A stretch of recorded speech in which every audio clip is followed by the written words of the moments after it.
وَأَصْدَقُهُمْ رُؤْيَا أَصْدَقُهُمْ حَدِيثًا۔ اللہ کے رسول صلی اللہ علیہ وسلم نے ارشاد فرمایا جو آدمی جتنا زیادہ سچا بات کا ہوگا اتنا ہی سچا خوابات کا بھی ہوگا، کیونکہ جھوٹے آدمی کا خواب بھی اکثر جھوٹا ہی ہوتا ہے۔ پھر آگے فرمایا وَالرُّؤْيَا ثَلَاث، کہ خواب تو تین طرح کے ہوتے ہیں، تین قسم کے ہوتے ہیں۔ نمبر ایک رؤیا صالحہ یعنی سچے خواب، یہ تو اللہ تعالیٰ کی جانب سے مرد مومن کے لیے بشارت ہوا کرتے ہیں۔ نمبر دو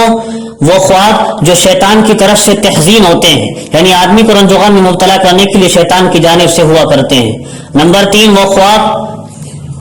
آدمی جو باتیں دل میں سوچتا ہے تو یہ خواب اسی کا آئینہ ہوتے ہیں۔ جس طرح کی باتیں آدمی کے ذہن میں جاگتے میں گھومتی ہیں، دن میں آتی ہیں، بعض مرتبہ وہی باتیں خواب میں دیکھتا ہے۔ تو یہ آخر کی دونوں قسمیں تو قابل اعتبار نہیں، جو شیطان کی طرف سے ہوتی ہیں خوابات، اور جو یہ جاگتے کی باتیں خواب میں نظر آ جاتی ہیں، سونے میں نظر آ جاتی ہیں۔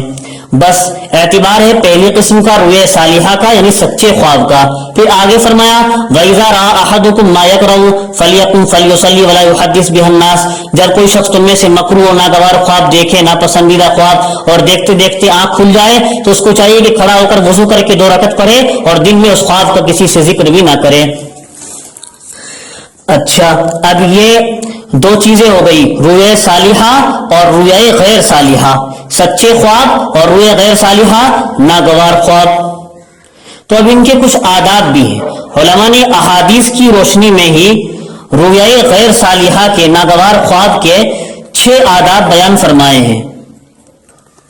نمبر 1 اللہ تعالیٰ سے پناہ مانگنا اس خواب کے شر سے، اگر کوئی ناپسندیدہ خواب دکھا ہے تو اللہ تعالیٰ سے پناہ مانگے اس خواب کی برائی سے، اور شیطان کے شر سے پناہ مانگے، دوسرا ادب۔ تیسرا ادب اگر اس خواب کو دیکھ کر آنکھ کھلے تو بائیں طرف 3 بار تھوک دے۔ نمبر 4 اس خواب کا کسی سے ذکر نہ کرے۔ نمبر 5 اٹھ کر 2 رکعت پڑھے۔ نمبر 6 پہلے سے جس کروٹ پر لیٹا ہوا تھا اس کو بدل دے۔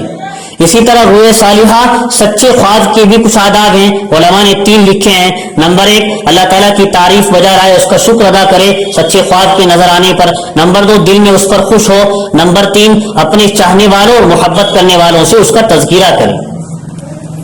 اور پھر آگے اللہ کے رسول نے فرمایا وَأُحِبُّ الْقَيْدَ وَأَكْرَهُ الْغُلَّ، آدمی یہ خواب دیکھے اس کے پاؤں میں رسی پڑی ہے تو حضور فرما رہے ہیں مجھ کو یہ پسند ہے، اور کوئی شخص خواب میں دیکھے کہ اس کے گلے میں توق پڑا ہے اس کے بارے میں آپ فرما رہے ہیں کہ مجھ کو ناپسند ہے۔ تو آپ علیہ السلام فرما رہے ہیں کہ قید کی تعبیر تو بہت اچھی ہے، ثبات فی الدین، دین میں پختگی یعنی دین پر جمے رہنا، اور غل کے بارے میں آپ نے کچھ نہیں ارشاد فرمایا، شاید اس لیے نہیں کہا کہ وہ اہل جہنم کی صفت ہے، توق اور بیڑیوں کا ہونا۔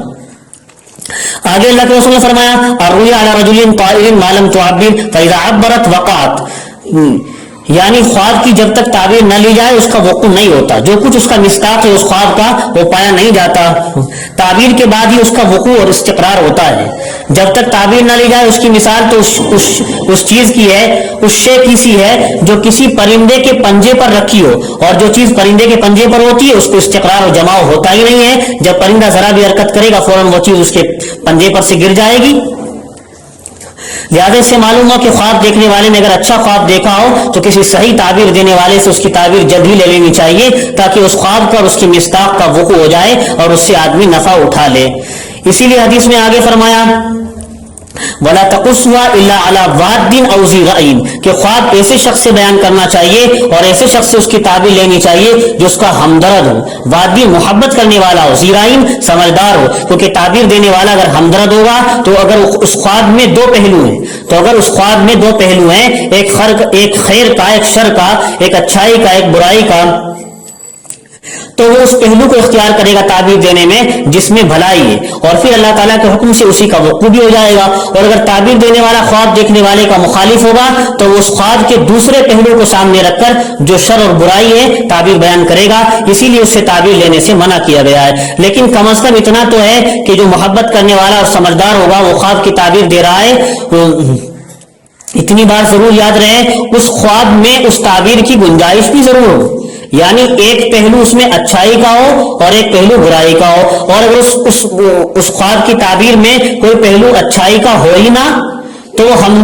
ہمدردی میں آ کر پھر کہاں سے اچھائی کی تعبیر بیان کر دے گا؟ وہ تو اس کے اندر ہے، جبکہ اس میں دو پہلو ہیں، اچھائی اور برائی کا اچھا والا پہلو یہ ہمدرد بیان کر دے گا، اور اگر اس میں اچھی تعبیر کا کوئی پہلو ہے ہی نہیں، اس کی تعبیر اچھی ہے ہی نہیں خواب کی، تو پھر بیجا اپنی طرف سے کوئی بات کہنا یہ صحیح نہ ہوگا، اس کا اعتبار ہی نہ ہوگا۔ حضرت گنگوئی رحمۃ اللہ علیہ نے، حضرت رشید احمد گنگوئی رحمۃ اللہ علیہ نے ان کی تقریر ہے الکوکب الدری کے نام سے، اس میں دوسرے معنی اختیار کیے ہیں، وہ یہ ہے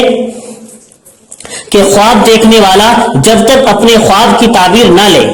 تذبذب اور شک میں رہتا ہے، کبھی اس خواب کا کچھ مفہوم ذہن میں آتا ہے، کبھی کچھ، جبکہ اس خواب کی دو تعبیریں ہوتی ہیں تو اس کا دیکھنے والے کا تو ذہن بدلتا رہتا ہے، کبھی ادھر کبھی کسی ایک معنی پر اس کی رائے کا جماؤ نہیں ہوتا، جیسے پرندے کے پاؤں پر کوئی چیز اس کو جماؤ نہیں ہوتا، حدیث میں کہا جا رہا ہے۔ اور جب خواب دیکھنے والا اپنا خواب کسی سے بیان کر کے اس کی تعبیر حاصل کر لیتا ہے تو اس کا شک ختم ہو جاتا ہے، دو معنی میں جو ہو رہا تھا، دو تعبیروں میں جو ہو رہا تھا، اور ایک معنی خواب کے متعین ہو جاتے ہیں۔